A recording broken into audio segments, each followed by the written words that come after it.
students, let us start our class 4 subject SST. Chapter 7 name our natural resources forest and wildlife. उसमें हमारा first topic था kinds of natural resources, forest and types of forest. आज का हमारा topic है forest products. Many important natural resources come from the word forest. World के forest से कई इम्पॉर्टेंट नेचुरल रिसोर्सेज आते हैं। Forest provide food, wood, fuel and other materials. Forest से food, wood, fuel and other materials provide किए जाते हैं। These resources may be used for making furniture, shelter, paper, clothing, medicine and many other products. In resources का used furniture, shelter, paper, clothing, medicine and many other products बनाने के लिए use किया जाता है। Forests are known as the lungs of our planet Earth. Forest हमारे planet earth के lungs के रूप में जाना जाता है। जैसे हमारी बॉडी में हमारे लंग्स इम्पॉर्टेंट है, वैसे ही फॉरेस्ट हमारे प्लैनेट अर्थ के लंग्स के रूप में जाना जाता है। This is because they supply a large amount of oxygen which all living things need to breathe.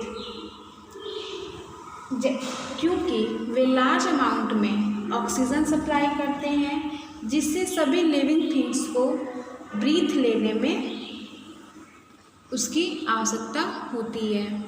They hold the soil with their roots and help to protect it from being carried away by wind and water.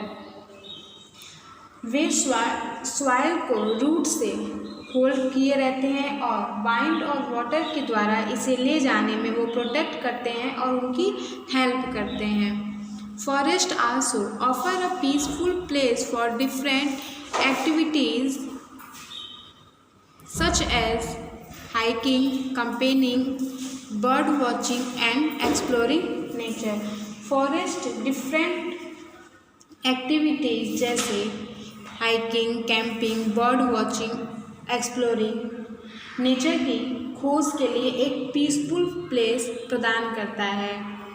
यहाँ आप देख रहे हैं forest से जो resources हैं natural, furniture, paper, cloth, medicine, tree the soil with their roots. Conservation of forest. अब हम फॉरेस्ट का कंजर्वेशन मीन्स संरक्षण। When forest cut down in large number, it is called deforestation. जब फॉरेस्ट में large number में cut down की जाती है फॉरेस्ट की तो इसे डिफॉरेस्टेशन कहा जाता है। Cutting of trees destroy the ecosystem as many animals and birds are dependent on them for their shelter. Trees की कटिंग से पारिस्थितिक तंत्र डिस्ट्रॉय हो जाता है क्योंकि उनकी शेल्टर के लिए अनेक एनिमल्स और बर्ड्स इस पर डिपेंड रहते हैं।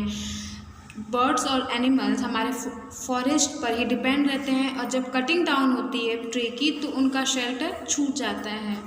It is important to plant more tree and prevent tree from being cut. इसलिए कई सारी प्रॉब्लम होती है कि सॉइल हमारे deforestation leads to many problem like soil erosion, landslide and floods. जब फॉरेस्ट में कट डाउन होता है ट्रीज का तो डिफॉरेस्टेशन होता है और डिफॉरेस्टेशन के कारण कई सारी प्रॉब्लम आती है like soil erosion, landslide and floods. It is important to plant more tree and prevent tree from being cut. अधिक ट्री लगाने और ट्री को कट करने के लिए कई सारे इम्पॉर्टेंट यहाँ पे चीज़ें बताई गई हैं। The government of India has launched a number of program for forest conservation such as Van Mahotsav and the social forestry movement. India government ने वन महोत्सव और सोशल फॉरेस्ट्री मूवमेंट जैसे कई सारे प्रोग्राम्स को शुरू किए हैं। The Chipko movement was started by the people of Mandal village in Uttarakhand under the leader of Sundarlal Bahuguna. Sundarlal Bahuguna के अंडर उनके लीडर में चिपको मूवमेंट स्टार्ट हुआ था by the people of Mandal village में। It was a successful act not to be cut down by hanging them. वह उनका जो programme start हुआ था, सुंदरलाल बहुगुणा ने चिपको मूवमेंट जब स्टार्ट किया था तो वो बहुत सक्सेसफुल हुआ था। Cut down by hanging them, और वो ट्री को गले लगाते थे, उससे वो चिपके रहते थे, जिससे जो ट्री थे वो काटे नहीं जाते थे। तो सुंदरलाल बहुगुणा ने ही चिपको मूवमेंट को स्टार्ट किया था। आप इसे लर्न भी कर सकते हैं, ये आपका जीके का क्वेश्चन भी है कि चिपको मूवमेंट किसने स्टार्ट किया था। तो चिपको मूवमेंट सुंदरलाल बहुगुणा ने स्टार्ट किया था। अब next topic is wild life. Wild life comprised of animals and birds which lives freely in their natural environment। Wild life में ऐसे पर्सन और एनिमल्स हैं जो अपने नेचुरल इन्वायरमेंट में फ्री रूप में रहते हैं। The forest provide home to large variety of wild life. Forest में अनेक प्रकार के वाइल्ड लाइफ का शेल्टर है, उनका वहाँ पे अच्छा सा एक होम है, इट मीन्स घर है। अनफॉर्चुनेटली, दुर्भाग्यवश, wild life in India has suffered a lot due to reckless hunting, poaching, cutting of tree and clearance of forest. दुर्भाग्य से इंडिया के वाइल्ड लाइफ को reckless hunting, poaching, cutting of tree और वनों की निकासी के कारण काफ़ी नुकसान हुआ है। Wild life sanctuary and national parks have been set up in order to provide a natural home to the wild animals to prevent the extinction and endangered birds and animals. लुप्त प्राय और संकटग्रस्त बर्ड्स और animals को रोकने के लिए wild life को नेचुरल होम प्रोवाइड किया गया है। वाइल्ड लाइफ सेंचुरीज और नेशनल पार्क्स की उसकी स्थापना की गई है। वहाँ पे ज़्यादा मात्रा में बर्ड्स जो है, एनिमल्स बहुत ज़्यादा मात्रा में डिस्ट्रॉय हो रहे थे, इसलिए उन्हें नेचुरल होम प्रोवाइड किया गया है। Our government has taken certain measure to preserve wild life. हमारे गवर्नमेंट ने वाइल्ड लाइफ के प्रिजर्व के लिए कुछ उपाय किए हैं। First, reckless hunting of wild animals has been banned in India. India में वाइल्ड एनिमल्स के रेकलेस हंटिंग, अंधाधुंध हंटिंग पर बैन किया गया है। गवर्नमेंट ने ये आदेश निकाला है कि इंडिया में वाइल्ड एनिमल्स रेकलेस हंटिंग को बैन किया गया है। Complete ban on the export of tusk and animal skin.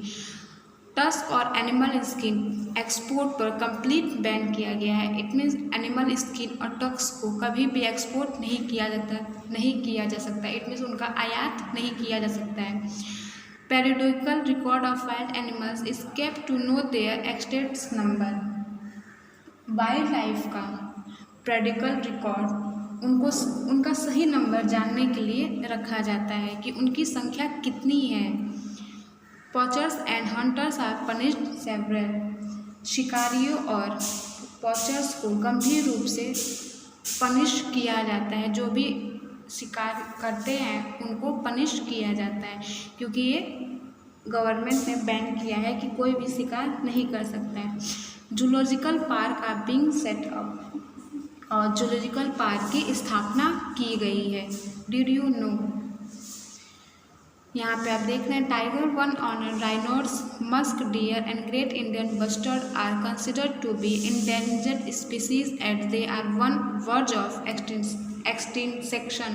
To express respect for animal life, the world celebrate World Animal Welfare Day on October 4। 4 अक्टूबर को world animal welfare day celebrate किया जाता है, क्योंकि animals life की respect के लिए celebrate किया जाता है वर्ल्ड एनिमल वेलफेयर डे। ऐसे ही आप भी चैप्टर 7 नेचुरल रिसोर्सेज को रीड करेंगे। आज की हमारी क्लास ओवर हो रही है। Thank you.